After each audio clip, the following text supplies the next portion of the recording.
Hello everyone. चलिए start करते हैं अपने आज के क्लास को। और आज के क्लास में थोड़ा सा सीरियस होकर सुनिएगा, क्योंकि आज का क्लास में हम लोग डिस्कस करने जा रहे हैं एग्रीकल्चर का एक मोस्ट इम्पॉर्टेंट टॉपिक जो है हमारा एमएसपी, है ना, मिनिमम सपोर्ट प्राइस। मैं यहाँ पे आपको प्रवचन नहीं देने वाला कि भैया ये कैसे कैलकुलेट करते हैं, दो तीन चीज़ बता दी और बात ख़त्म। नहीं, मैं यहाँ पे आपको एक एक चीज़ थोड़ा इकोनॉमिक्स में लेके चलूँगा, थोड़ा हिस्ट्री में लेके चलूँगा कि एमएसपी की ज़रूरत क्यों पड़ी, कैसे कैलकुलेट करते हैं, एवरीथिंग। मतलब आज की क्लास के बाद आप कोई सा भी क्लास या फिर कोई सा भी प्रीवियस ईयर्स के क्वेश्चन उठा लो, कोई सा भी आप टेस्ट अटैम्प्ट करोगे और एमएसपी से क्वेश्चन आया है तो आपका वो छूटेगा नहीं, 100% आप सॉल्व करके आओगे। ठीक है, तो लास्ट तक देखना, मैं आपको पूरी इन्फॉर्मेशन देने वाला हूँ एमएसपी के ऊपर, है ना। क्योंकि मैं चाहता तो पीपीटी से समझा सकता था, बट मुझे यहाँ पे बहुत चीज़ें ड्रॉ करके समझानी है। दैट्स वाई कि हम जो है वो वाइट बोर्ड पे समझने वाले हैं। चलिए स्टार्ट करते हैं एमएसपी को। सबसे पहले आप ये देखो कि एमएसपी, इसका फुल फॉर्म होता है मिनिमम सपोर्ट प्राइस। क्या होता है? M for minimum. अब एक क्वेश्चन आपके मन में आता होगा, सर इसको मिनिमम हम बोलते हैं, मैक्सिमम क्यों नहीं बोलते सर? इसको तो मैक्सिमम बोलना चाहिए था, मिनिमम क्यों बोलते हैं? तो इधर आओ, इसके पीछे का लॉजिक समझाता हूँ आपको।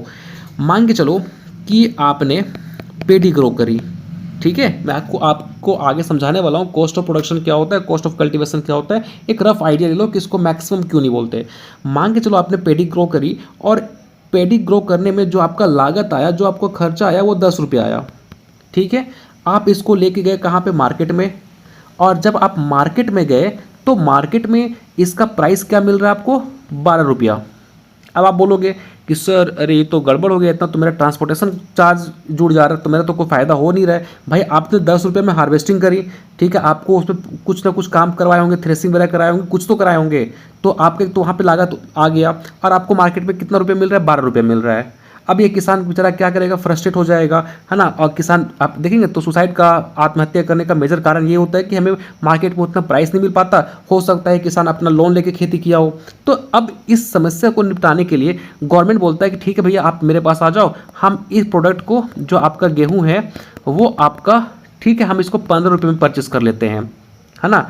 अब ये हम 15 रुपये में तो परचेस करेंगे, लेकिन अगर कोई आदमी या मार्केट में अगर ये गेहूं का 20 रुपया दे रहा है तो आप वहाँ पे बेच दो। लेकिन अगर मार्केट में प्राइस आपको इतना नहीं मिल रहा है, ठीक है, मान लो कि 15 रुपये से गवर्नमेंट फिक्स कर दी 15 रुपया, तो 15 रुपये से कम अगर मिल रहा है तो आप मेरे को बेच दो, हम परचेस कर लेंगे 15 रुपये में। लेकिन अगर इससे ज़्यादा में बिक रहा है तो आप वहाँ पर बेच दो। तो एक फिक्स इन्होंने प्राइस कर दिया, कम से कम प्राइस, जिसपे ये प्रोडक्ट को आप परचेस कर लेगी। बट अगर इससे ज़्यादा में बिक रहा है तो आप वहाँ पे बेच दो, ठीक है। तो इसलिए बोलते हैं मिनिमम। दैट मीन्स कि गवर्नमेंट कम से कम प्राइस पे जो है वो आपका एटलीस्ट एक फिक्स अमाउंट जो है वो इस पर गवर्नमेंट आपके प्रोडक्ट को परचेस कर लेगी, ठीक है। इससे ज़्यादा में बिक रहा है तो आप बेच दो, नहीं होगा तो भैया हम यहाँ पे परचेस कर ही रहे हैं।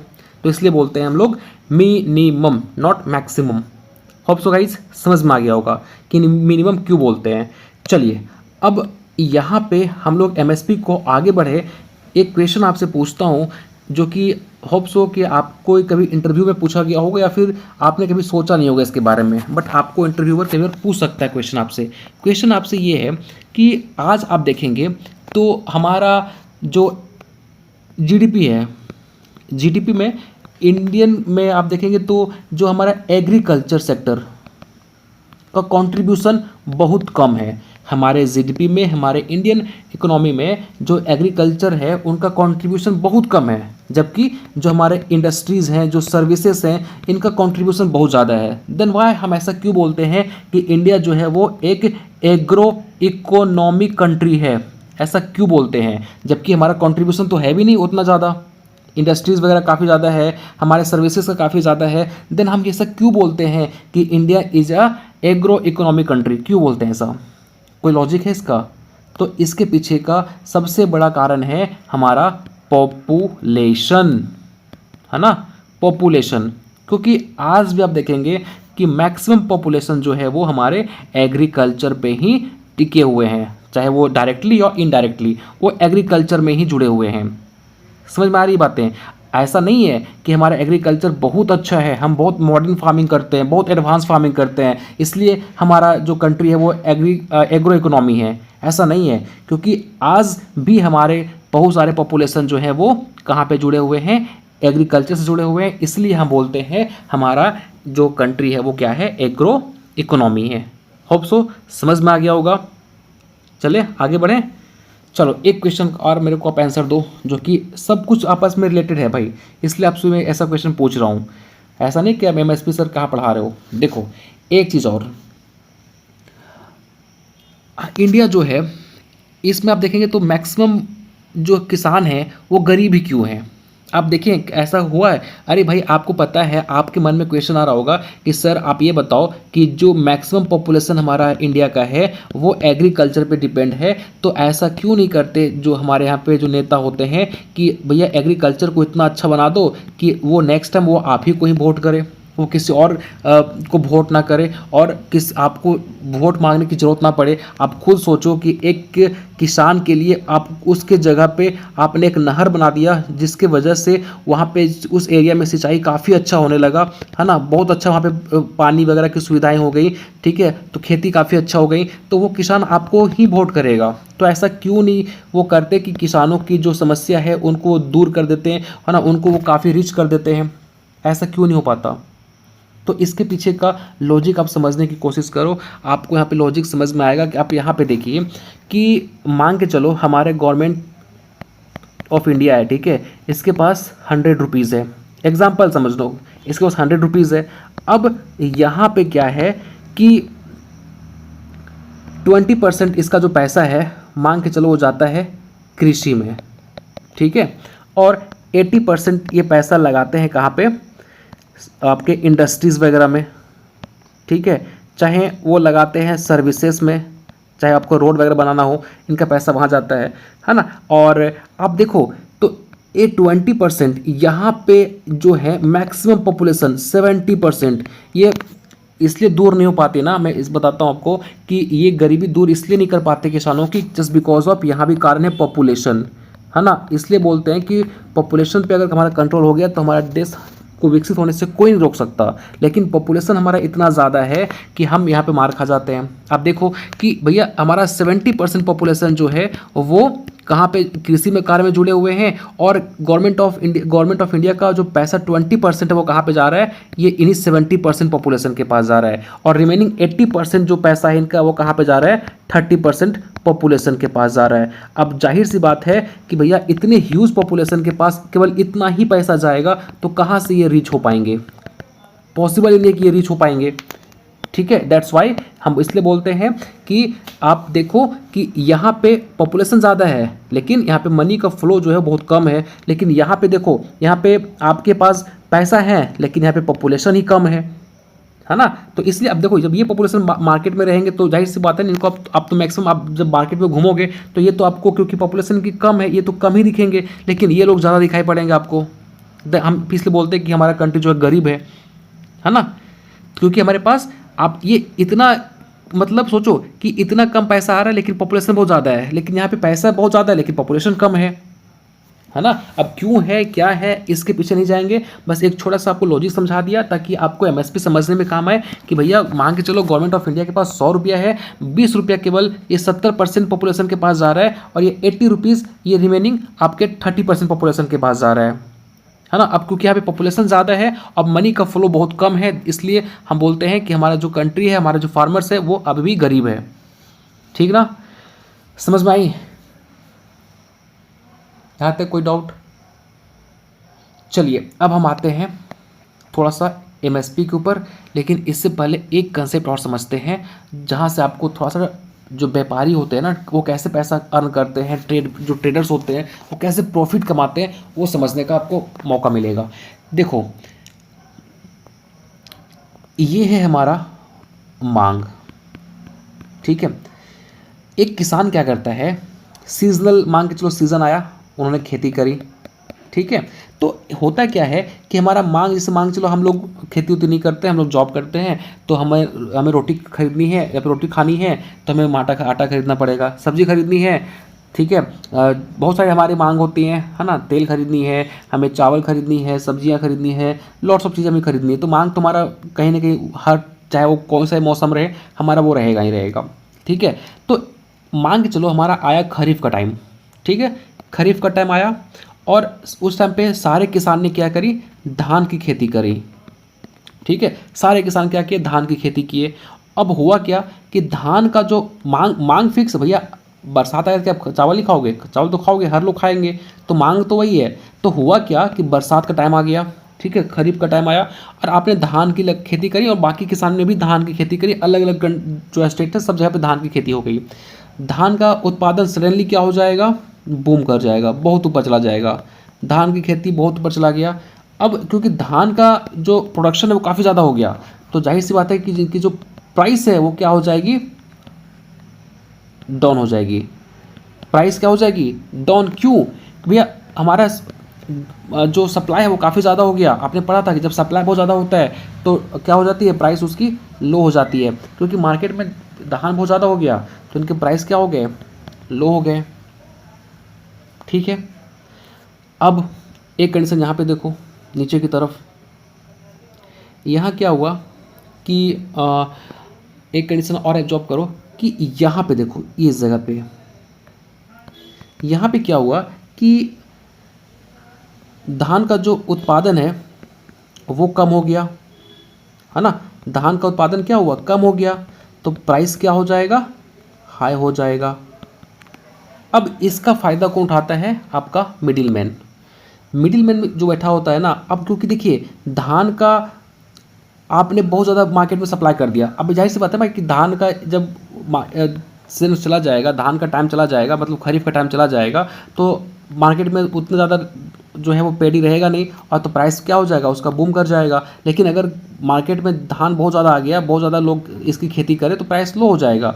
तो जब प्राइस लो हो जाएगा, मान के चलो प्राइस जो है वो आपका 10 रुपया हो गया, तो इसका फ़ायदा ये उठाता है कौन, आपका मिडिल मैन। आपका जो ट्रेडर होता है, व्यापारी होता है, वो क्या करता है, आपको बोलता है काम करो, आप मेरे को 12.5 रुपया में दे दो सब। अब आपने क्या किया, 12.5 रुपये में इनको आपने सेल कर दिया और ये कहाँ जाके स्टोर कर दिए, अपने गोडाउन में। ये अपने गोडाउन में जाके उसको स्टोर कर देंगे। अब ये अपने गोडाउन में स्टोर कर दिए। अब हुआ क्या, किसान चले गए। अब ये किसान चले गए, है ना, टाइम ख़त्म हो गया, अब किसान चले गए। अब आप जब जाओगे खोजने के लिए चावल, अब मार्केट में चावल मिल नहीं रहा है, तो अब क्या, आप कहाँ पे जाओगे, इनके पास। ये क्या बोलेंगे कि भैया किसान तो चले गए, हम जो है वो अपने कुछ स्टोर करके रखे हुए हैं, आप हमको दे दो। तो ये बोलेगा ठीक है भैया आप ले लो हमसे 25 रुपये पर केजी। अब आप सोचो उसको कि वो खरीदा 12.5 रुपये में, आप उसको बेच कितना में रहा है, 25 रुपया में। ठीक है, तो आपसे वो डबल मुनाफा कमा रहा है। आप सोच पा रहे हो कि कैसा काम कर रहा है। भैया सिंपल सा लॉजिक है, आप यहाँ पे सब इतना कंफ्यूज मत हो, मैं आराम से इसलिए समझा रहा हूँ कि देखो खरीफ का टाइम आया, मांग हमारा वही है, चावल हम भाई बरसात है, ठंडा रहे, गर्मी रहे, हम तो खाएंगे ही खाएंगे। तो हम क्या किए, धान का एक खरीफ का टाइम आया, सारे किसान लोग धान उगाए और जब मार्केट में धान लेके पहुँचे बेचने के लिए, तो क्योंकि सबके पास धान है, मार्केट में बहुत ज़्यादा धान आ गया, वो प्राइस सडनली क्या हो जाएगा, लो हो जाएगा, है ना। अब जब लो हो जाएगा, आपको उतना मुनाफा पड़ नहीं रहा है, तो जो आपके जो ट्रेडर्स हैं, जो व्यापारी हैं, वो आपसे परचेस कर लिए और वो जाके गोडाउन में स्टोर कर लिए। ठीक है, अब हुआ क्या कि मार्केट में धान की कमी, मतलब आपके चावल की कमी हो गई, मार्केट में चावल मिल नहीं रहा है, तो प्राइस तो बढ़ेगा ही, जाहिर सी बात है। अभी आप देखेंगे कि जो रिसेंट में आपका पेट्रोल मार्केट में मिल नहीं रहा था, तो लोग क्या कर रहे थे, ब्लैक में बेच रहे थे। गैस भी कुछ इसी कंडीशन में रहा, गैस मार्केट में मिल नहीं रहा, तो उसका प्राइस क्या हो गया, सडनली बूम हो गया। और जब मार्केट में जो गैस का सप्लाई अच्छा खासा हो रहा था तो प्राइस स्टेबल था, कोई दिक्कत नहीं। लेकिन अभी जब मार्केट में गैस नहीं मिला तो 200-300 रुपये किलो मिल रहे हैं, तो प्राइस बढ़ गया ना। तो यही यहाँ पे वही कंसेप्ट यहाँ पे लागू होता है। तो वो मिडिल मैन क्या किए, आपसे जब सस्ता था तो आपसे वो परचेस कर लिए, उसको स्टोर कर लिए, है ना, और फिर जब वो मार्केट में कमी हो गई तो अपने प्रोडक्ट को मार्केट में उतार रहे हैं। तो अब यही तो सबसे बड़ा प्रॉब्लम है कि किसान को उतना मुनाफा मिल नहीं पाता। देन एक और भी कारण है कि किसान हमारा गरीब ही रह जाता है। इसका फ़ायदा कौन उठा लेता है, आपका ट्रेडर या फिर व्यापारी उठा लेता है। तो इसके पीछे का लॉजिक ये है। अब ये बात पहुंची गवर्नमेंट ऑफ इंडिया के पास। अब वो बोलता है कि अच्छा ये बात है, ये तो प्रॉब्लम है, फार्मर्स को ये प्रॉब्लम बहुत मुश्किल है झेलना।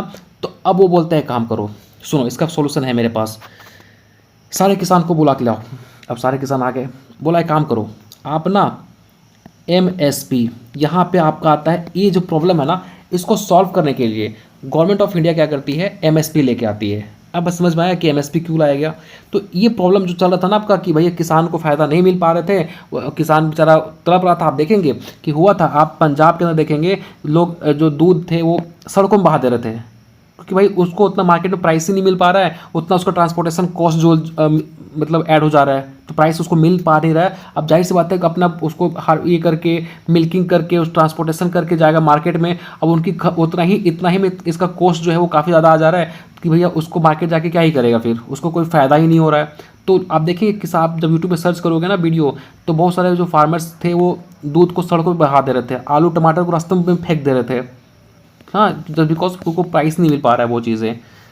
तो इस सब चीज़ से बचने के लिए गवर्नमेंट ऑफ इंडिया ने क्या करी, इंट्रोड्यूस करी एमएसपी, मिनिमम सपोर्ट प्राइस। ये बोलती है एक काम करो, आपको प्राइस नहीं मिल पा रहा है ना, आप मेरे पास लेके आओ, हम आपको बताऊंगा कैसे कैसे वो सेट किया जाता है। लेकिन गवर्नमेंट ऑफ इंडिया क्या करती है, एक मिनिमम प्राइस सेट कर देती है कि हम इस प्राइस पे जो है वो आपकी प्रोडक्ट को ले लेंगे।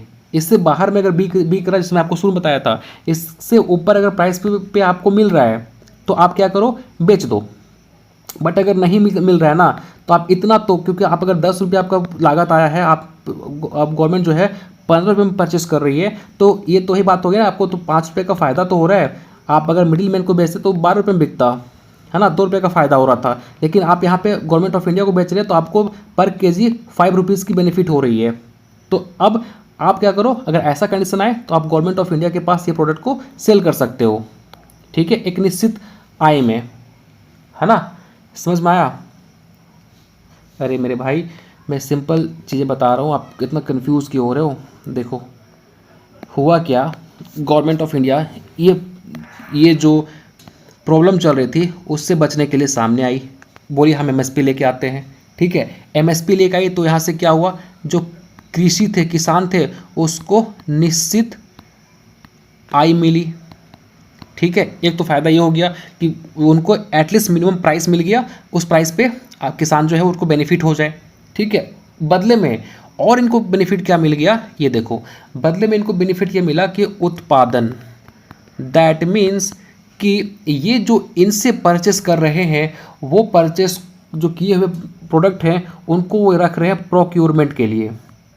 अब इनका फ़ायदा ये हुआ कि मान के चलो कि किसी वजह से हमारे कंट्री में भूकंप आ गई या फिर बहुत तेज़ ओला आ गया, वो मतलब फसल हो ही नहीं पाया किसान का, तो उस टाइम अकाल ना आ जाए, तो इसलिए जो हमारा स्टोर किया हुआ कमोडिटी है फिर वो मार्केट में उतारेंगे, तो हमारा जो है वो मार्केट स्टेबल रहेगा, है ना। तो एक तो ये बेनिफिट हो गया कि अगर किसानों से किसी साल धान का उत्पादन, गेहूं का उत्पादन नहीं हो पाता है, तो जो किसानों से हमने परचेस किया है उसको फिर मार्केट में उतार दो अपने वेयर हाउस से निकाल के। एक तो वो फूड सिक्योरिटी के लिए वो बेनिफिट ये हो गया।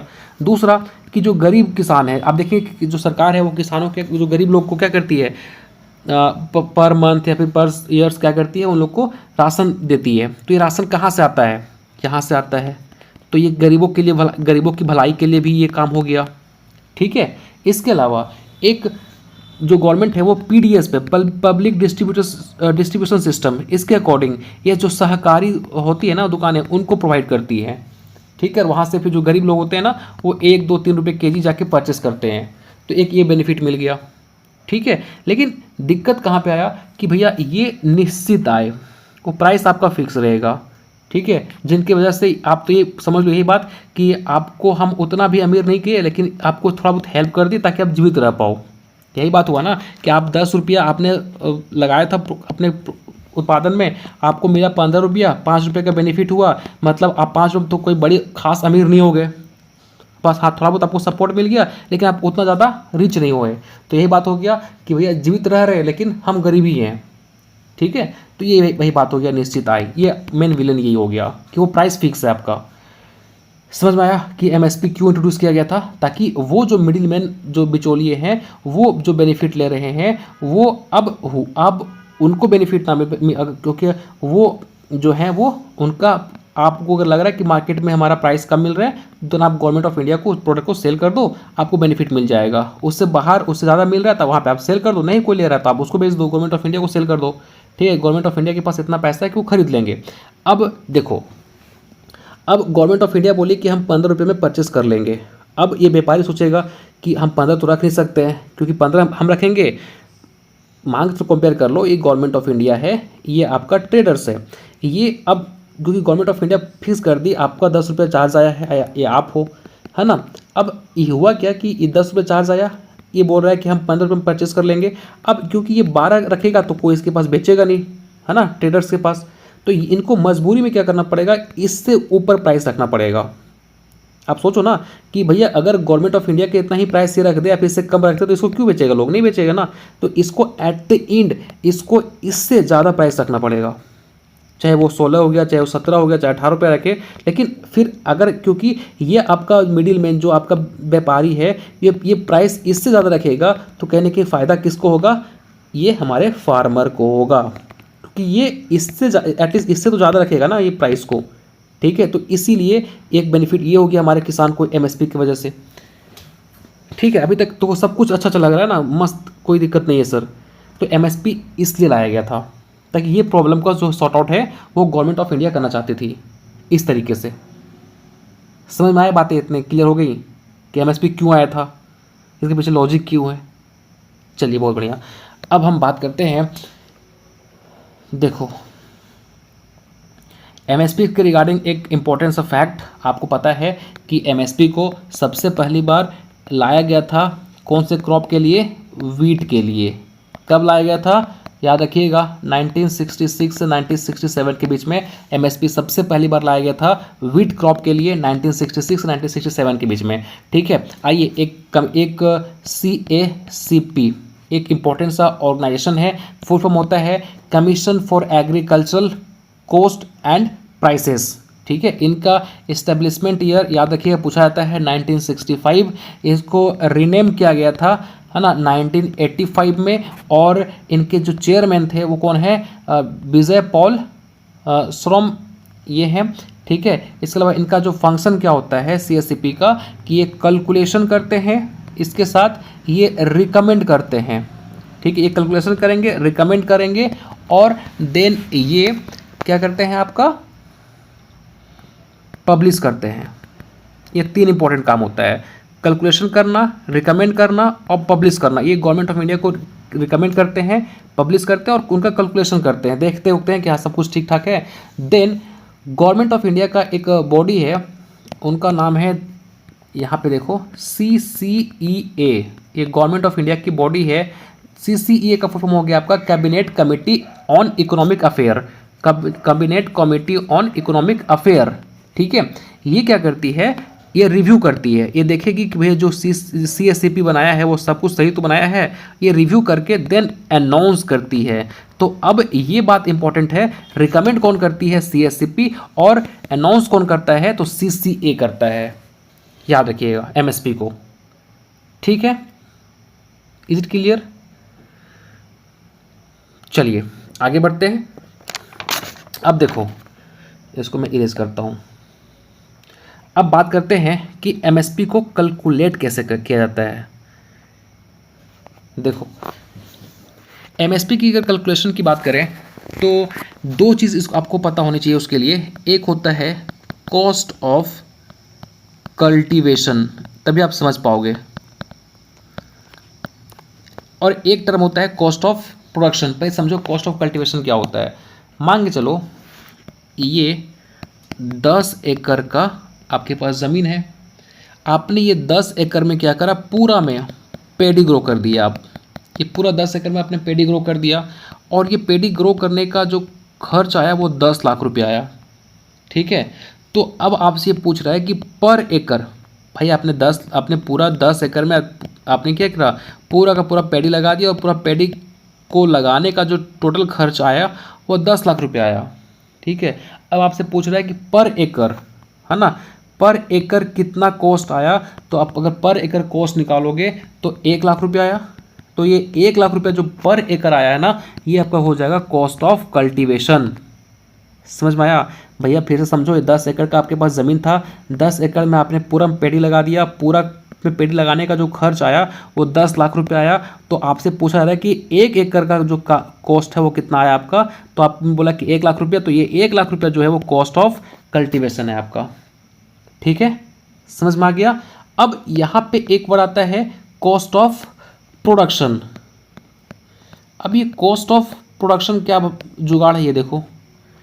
कॉस्ट ऑफ प्रोडक्शन की बात करेंगे अगर हम, तो यहाँ पे क्या होता है, यहाँ पे पर क्विंटल कॉस्ट को हम देखते हैं। ठीक है, जैसे मान के चलो कि 20 क्विंटल के उत्पादन में आपका जो खर्च आता है वो 1 लाख रुपये, मान के चलो 1 लाख रुपये आता है। ठीक है, तो 1 क्विंटल खर्च में कितना रुपया आएगा, 5,000 रुपया आएगा, जाहिर सी बात है। तो ये क्या हो गया, पर क्विंटल जो आपका खर्च आ रहा है ना, ये क्या है, कॉस्ट ऑफ प्रोडक्शन। ठीक, समझ में आ गया क्या होता है कॉस्ट ऑफ प्रोडक्शन और कॉस्ट ऑफ कल्टीवेशन। और एमएसपी जो हम कैलकुलेट करते हैं ना, वो इसी कॉस्ट ऑफ प्रोडक्शन पे करते हैं। पर क्विंटल जो आया ना, हम इसके बिहाफ पे एमएसपी कैलकुलेट करते हैं। एमएसपी कॉस्ट ऑफ कल्टीवेशन पे काउंट नहीं होता। एमएसपी जब भी कैलकुलेट किया जाता है तो ये आपका कॉस्ट ऑफ प्रोडक्शन पे कैलकुलेट किया जाता है। ठीक ना, चले अब हम बात करते हैं कैलकुलेशन मेथड की। तो देखो, एमएसपी कैलकुलेट करने का हमारे पास 3 मेजर मेथड हैं। एक है आपके पास A2 मेथड, एक है A2 प्लस FL मेथड, और एक है C2 मेथड। ये 3 मेथड होते हैं जिसके तहत हम एमएसपी को कैलकुलेट करते हैं।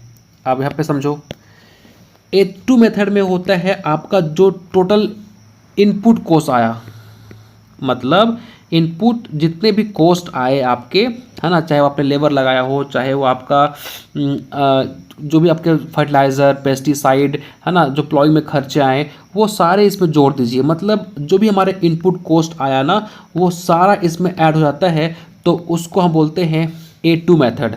लेकिन ये उतना बेहतर नहीं है। क्यों इतना बेहतर नहीं है?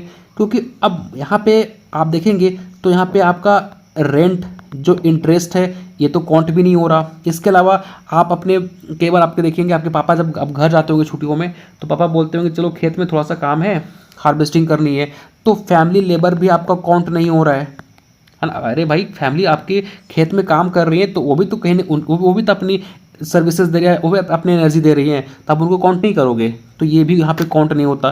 तो ये भी, इसलिए इसको हम अच्छा मेथड नहीं मानते हैं। दूसरा मेथड है A2 प्लस FL। A2 में आपका जितने भी इनपुट यहाँ पे यूज हो रही थी ना, यहाँ पे वो सारा इनपुट यहाँ पे होंगे, लेकिन यहाँ पे आपका ऐड हो गया फैमिली लेबर। FL मतलब फैमिली लेबर। ठीक है, अब यहाँ पे आपके फैमिली लेबर को इन्होंने काउंट कर दिया। जो इनपुट चार्जेस है प्लस आपकी जो फैमिली आप इन्वॉल्व है आपके साथ कृषि कार्य में, उनको भी आप यहाँ पे ऐड कर दीजिए, है ना। और एक मेथड है आपका, बट देखो यहाँ भी वही बात हो गया, फैमिली तो काउंट कर दिया, लेकिन यहाँ पे आपके जो रेंट है, अगर आपने खेत को रेंट पे दे रखा है ना, आपने, ठीक है, आप किसी और के खेत में काम करते हो तो उसको रेंट देना पड़ता है। आपने जो मशीनरी यूज़ करते हो उसमें आपको रेंट देना पड़ता है। ठीक है, इसके अलावा आपने जो पैसे ले रखे हैं बैंक से, है ना, खेती करने के लिए, उसमें जो ब्याज लगता है, जो इंटरेस्ट लगता है, वो भी आपको देना पड़ता है। तो ये सब इसमें ऐड नहीं हो रहा है। तो इसलिए किसानों का मांग है कि भैया हमें जो है वो इस पे आप कैलकुलेट, गवर्नमेंट ऑफ इंडिया क्या करती है, इस पे कैलकुलेट करती है, इस पे देखो A2 प्लस FL को यूज़ करती है। लेकिन MS स्वामीनाथन कमीशन जो है वो रिकमेंड करता है कि आप इस पे करो, C2 पे करो। और हमारे जो फार्मर्स हैं उनका भी मांग है कि भैया जो आप MSP कैलकुलेट करते हो ना, वो आप C2 मेथड पे करो, है ना। C2 क्या हो गया आपका, कॉम्प्रिहेंसिव कॉस्ट, जो कि सारे चीज़ों को कैलकुलेट करके, मतलब सारी चीज़ों को ऐड ऑन करके होता है। कॉम्प्रिहेंसिव मतलब क्या, सारी चीज़ों को हम इंक्लूड कर रहे हैं, है ना। इसमें आपका रेंट, इंटरेस्ट, सारा कुछ चीज़ में ऐड हो जाता है। ठीक है, और MS स्वामीनाथन जो कमीशन है वो रिकमेंड करती है कि वो C2 मेथड के तहत जो करना चाहिए, लेकिन गवर्नमेंट ऑफ इंडिया जो है वो इस मेथड पे जो है वो MSP कैलकुलेट करती है। समझ में आ गया इतनी बातें? अब बात करते हैं कि कितने क्रॉप के लिए दिया जाता है। देखो, एक क्रॉप है जो कि आपसे क्वेश्चन पूछा जाता है शुगर केन के लिए, है ना। शुगर केन के लिए जो है ना FRP दिया जाता है। एक याद रखना, शुगर केन के लिए इंपॉर्टेंट है, शुगर केन क्रॉप के लिए FRP दिया जाता है। बाकी 22 प्लस 1, है ना, 22 तो ये हो गया, एक तो आपका ये हो गया। 22 क्रॉप के लिए आपको दिया जाता है MSP। ठीक है, समझ में आ गई बातें? तो ये था हमारा एमएसपी। ठीक है, चैलेंजेस यही है कि भैया आप देखेंगे तो एक फिक्स प्राइस होता है जिस पे या तो आपको लॉस हो या फिर आपको फ़ायदा हो, आपको उसी प्राइस पे सेल करना है। लेकिन इसके बाद भी गवर्नमेंट हमारे ये फिक्स नहीं ले, ये मतलब फिक्स नहीं करती। आप बोलोगे ना कि सर एमएसपी का क्या चैलेंजेस है। पहली बात कि एक तो प्राइस फिक्स है, अब इस प्राइस में हमारे किसान है उसको फ़ायदा हो रहा है कि नहीं हो रहा है इससे कोई मतलब नहीं। आप इस पे बेचना है तो बेचो, नहीं बेचना है तो छोड़ दो। ठीक है, दूसरी बात कि इसमें फिक्स नहीं होता कि हम लेंगे, हम प्रोडक्ट को लेंगे ही लेंगे। ऊपर से इसमें सारे, आप देखो अब केवल इतना ही क्रॉप को ही इन्होंने ऐड किया है, बाकी क्रॉप अगर आप उगाते हो तो उसका कोई मतलब नहीं है। ठीक है, तो एक तो आपका क्रॉप स्पेसिफिक हो जाता है, तो ये दिक्कत होता है किसानों को। ठीक है, तो ये आपके देखेंगे तो चुनौती है। और फाइनली गाइज हम लोग का ये था एमएसपी। होप्स तो आपको समझ में आया होगा कि एमएसपी क्यों लाना पड़ा और एमएसपी क्या होता है, कैसे कैलकुलेट करते हैं, कौन सा मेथड बेस्ट होता है। तो टिल देन मिलते हैं अपने नेक्स्ट लेक्चर में। होप्स आपको समझ में आया होगा। मन में कोई डाउट है कमेंट सेक्शन में डेफिनेटली पूछ सकते हो, लिंक डिस्क्रिप्शन बॉक्स में गिवन, आप जाके ज्वाइन कर सकते हैं। Thank you so much.